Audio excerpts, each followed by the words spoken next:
Assalamu alaikum. Welcome to today's episode of Talking Point. I'm your host, Syed Neaz Ahmed. In our studios today, we have a very distinguished personality who is visiting London from Dhaka.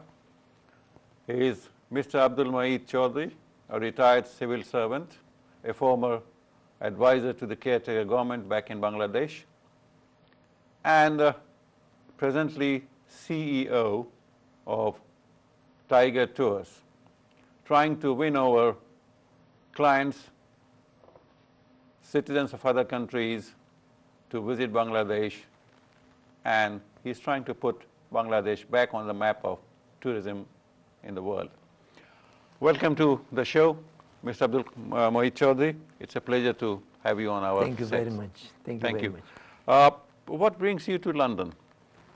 Well, I'm here, as you have said about tourism, I'm here to attend the World Tourism Market, which is just concluded today. Yep, it's an annual event. Annual event. And we as a company participated at this event for the first time. So entirely tourism business has brought me to Dhaka, to London. What is, or rather, how many people have come from Bangladesh to attend this? I understand the minister is also here. The Minister for Tourism was here, he has left. The Secretary of the Ministry, who is the Chairman of the Tourism Board, this is a new institution that has come up in Bangladesh, Bangladesh Tourism Board.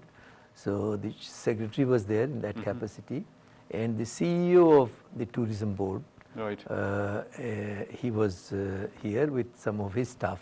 But then what is happening for the last 2-3 years since the founding of the Bangladesh Tourism Board is that they are trying to promote Bangladesh as a destination. Right. And so they take the stall, pavilion in such exhibitions, this one, then the ITB in Berlin and JATA in Japan, and they offer this facility to private tour operators. Right. To support them so that private tour operators can come and actually sell products. Right. So Tiger Tours is a private company. We are the only joint venture tour operating company in Bangladesh because we have some investors from non-resident Bangladeshi investors from UK and other countries, but we also have at least one Japanese and one Australian investor, small investors. That's why you have this joint venture. Joint venture is registered with the Board of Investment. So we also have got this benefit. If we had to hire a pavilion and come possibly at this stage, we wouldn't have done. So the Tourism Board is really doing this very good work. How many tour operators or travel agencies were here? I think 10 tour operators were supposed to participate, but in fact today when I was at the pavilion, I heard that one got his visa only this morning. Because the British visa has now been shifted from Dhaka to Delhi.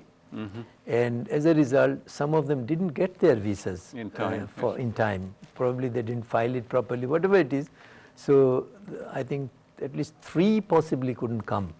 But others, about 7 of us were there, including the tourism board. And how powerful was the government delegation? I mean, how many people? I mean, I know the minister was there, you said secretary. The minister was there, the secretary was there, and then of course 2 officers from the tourism board were there. So it's not a very large delegation. Right. But the minister's presence was very useful, I thought so, because the minister met people like the CEO of the World Tourism Organization, or the UNDP.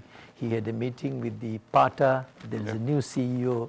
So these interactions at the political level, I think goes a long way in strengthening the efforts of the government to promote Bangladesh as a destination. Yeah, I met people from Sky Television and CNN, and they said that they also met him. So yes, it's good to meet people, and particularly to make some sort of impression, good impression, I hope, on the media, worldwide media. That's right, that's right. How would you assess how successful was this participation of yours, Bangladesh particularly? Well, I mean, all the private tour operators were there, and we were sharing the same stall, but we had our own different products to tell and share it with the visitors. But the real problem is, you see, Bangladesh has not been till now recognized per se as a tourism destination. You're right. This is something, and it When you say recognize, who will recognize? Well, the who will make it recognized? The global tourism tour operators, people who operate outbound tours from their countries. Right. For example, UK, France, Germany, and other countries. They do send out people to Nepal, Sri Lanka, Bhutan. Right. India, of course, is a very big destination. But then Bangladesh has not been till now formally sort of in a big way been recognized as a tourism destination. Okay, before we get bogged down in all this seriousness, for the benefit of our viewers who have not seen you before, I would like you to tell us something about yourself. I know that you were in the civil service for a long time. You were in this, what was called Elite Civil Service of Pakistan, CSP.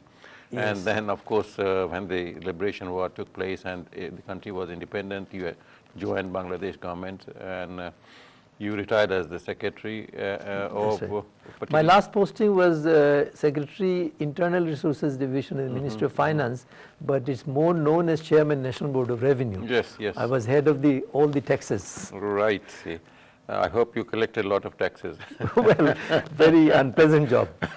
It is. You see, I was reading one of your interviews a long time ago that you had given 1999 and you said there were corrupt officers and evasive payers. That's right. I like that term, evasive payers. We'll talk about why are they evasive. Then you became the advisor to the caretaker government. In 2001. 2001. You retired in 2000. That's right. After 33 years of service. In 2001, when you became the advisor to the caretaker government, you were in charge of 5 ministries. That's right. Right. Do you think that exercise of caretaker government did help the country, or if it failed to achieve what it wanted? Well, personally... Perhaps now we can talk about it. Yes, personally I think the caretaker government system in a developing country context, I think is useful for the simple reason that in a unitary system of government, I mean, the political culture has reached a stage where it is, if the head of the government belongs to a political party and that party is contesting, then there may not, even if there is no direct pressure on the bureaucracy, but I think there is certain amount of mental pressure on the bureaucracy. And in a system where the elections are conducted by the Election Commission with the help of the civil services, including the police, I feel, and I've experienced this, but I feel that in a caretaker government system, the bureaucracy sits on the fence mostly, because it's very difficult to predict how the vote will turn out. So that sitting on the fence bit for the period of the election, I think this is useful. But then, of course, in our context, Bangladesh, the Honorable Supreme Court has decided that it shouldn't be there. So, right. I mean, I have no right to question that. True. But my question was, did you achieve what you wanted to? Well, our objective and responsibility was to assist the Election Commission to be able to conduct the elections right. As fairly as it is possible in our situation. And I think we did that. We did provide neutral perspective to the, I was in charge of the information ministry. Right. So the DG radio and the DG television, I just called them on the first day and I told them that this is a neutral caretaker government. So you have to ensure that all the political parties get equal treatment, because they will be counting how many minutes or how many seconds you have given to each one. Yes, and so I will only look at that. So that's the only instruction I have, and you are technically qualified people. You should just do your work. So I didn't interfere with anything, but this was my instruction, and I just followed that to see that they are giving equal time to all the participating parties. Right. But this concept of caretaker government on paper, it seems very nice, as you see, very holy, that a government or an administration that will be in charge will be neutral because it doesn't it's not political organization, it's not a political party, it's just a group of technocrats and citizens, ordinary citizens and members of civil society. See. But the idea is that in any democracy, I mean, like in this country, we don't have caretaker governments. See, no. There's a system. If Mr. Cameron's government was to collapse today, tomorrow there will be another government. Absolutely. Because they have a parallel system. See, they have a shadow cabinet. Yeah, that's the parliamentary democracy system. That's how it should function. Yeah. If we had something like that, then we will not have this much of heartburning about the elections being held and the rigging taking place, and that we didn't get enough time, there was not level playing field and all those things. You see, I was in Dhaka in December last, and I saw that, I mean, there was a lot of heartburning and a lot of, backbiting and this and that among the general people, because they were suffering because of these strikes and hartals and all that. This is very disruptive. It disrupts normal life and economic activities. And the idea was that people, that's what they said, that people want a caretaker government. And as you said, that the Supreme Court has said that one can function without a caretaker government, so there was no need to that. So we had all this hoo-ha. But who suffered? The people? It's the people. The country? No, but if we really look at it, in 1954, of course, we were school students. There was a general election, and Muslim League in power lost to the opposition, and that was very proper and parliamentary. Even the 1970 election, I was a subdivision officer myself at that time. I was SDO Nilphamari, and I was the assistant returning officer for 2 National Assembly constituencies and 4 Provincial Assembly constituencies. And we conducted the election fairly.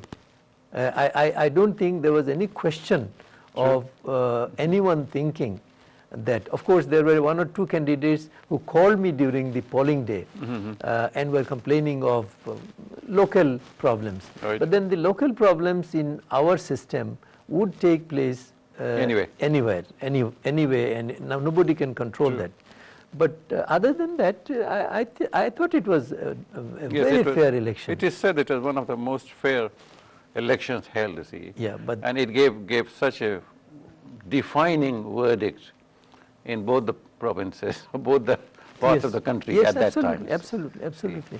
So that situation doesn't exist today, and I mean, I hear and I also read in the newspapers comments by political scientists and people who sort of analyze these things, that one reason this democratic process has been, if I can use the term, vitiated or diverted, is because of the military governments that we have had for several years. Now, I don't say that that's entirely true, but definitely there is some truth. It contributes to that, this derailment of democratic process. The process, the thinking process of political process, political thinking and democratic thinking possibly has been affected, if not disrupted, affected by that.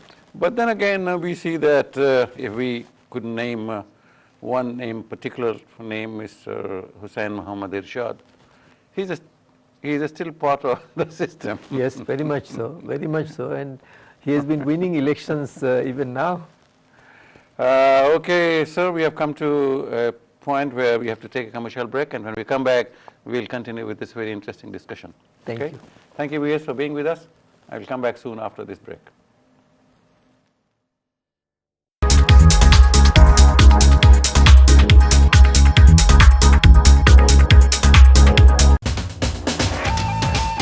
আপনারা দেখছেন talking point. সৌজন্যে মাহবুব and co accountants.